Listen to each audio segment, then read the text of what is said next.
Et je vais lire le hadith tout à l'heure, si Dieu le veut. Ma communauté, et donc après le fait qu'ils aient été désespérés de la venue du Mahdi, après le fait qu'il est apparu, les gens des cieux et de la terre vont être pris d'enthousiasme.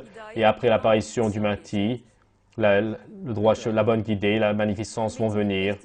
Et après que ma communauté donc perde espoir, d'abord, comment est-ce que cela se faire? Les ordres religieux, donc les notables, les ordres religieux, le Mahdi ne va pas venir ce siècle, ou sinon il est déjà venu, c'est passé, ou sinon il n'y a pas un tel événement. Et ensuite, oui, lorsque le Mahdi va sortir comme de la lumière, comme le soleil, oui, comment est le soleil? Le soleil entre dans chaque maison, dans chaque endroit, n'est-il pas? Et le soleil, donc, vient dans chaque endroit du monde. Et le fait que notre prophète compare au soleil, c'est qu'avec la radio et la télévision, dans le monde, il enveloppe la radio, la télévision, l'Internet. Il n'y a pas d'endroit où le soleil n'entre pas, mais il n'y a pas également d'endroit où le soleil n'entre pas. Le soleil touche chaque endroit.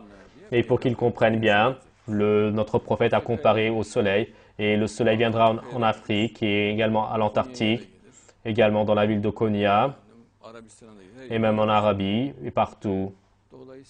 Par conséquent, le soleil de l'événement du Mahdi, il va rester aucun endroit où il ne va pas entrer. C'est-à-dire, donc, leurs livres vont être diffusés, ceux qu'ils regardent sur Internet, à la radio, à la télévision vont le voir, l'entendre. Par conséquent, son savoir et sa science va se diffuser partout. Donc, du Mahdi et de l'événement du Mahdi, c'est en ce sens, oui.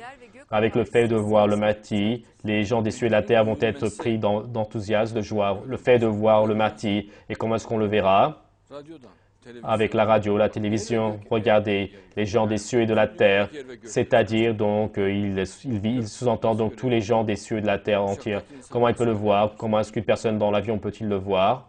Oui, bien sûr, cela fait également une référence aux anges, aux djinns, aux génies, mais en fait, quand ils ont dit les gens des cieux et de la terre, ce sont les gens qu'on connaît, les êtres humains, les êtres humains sur terre et dans le ciel, ceux qui sont dans les avions et sinon sur terre, donc ceux qui sont dans leur véhicule chez eux. Avec la technologie de maintenant, de toute manière, ils parlent de voir, ils vont le voir, ils vont voir donc son apparence, ils vont entendre sa voix, oui.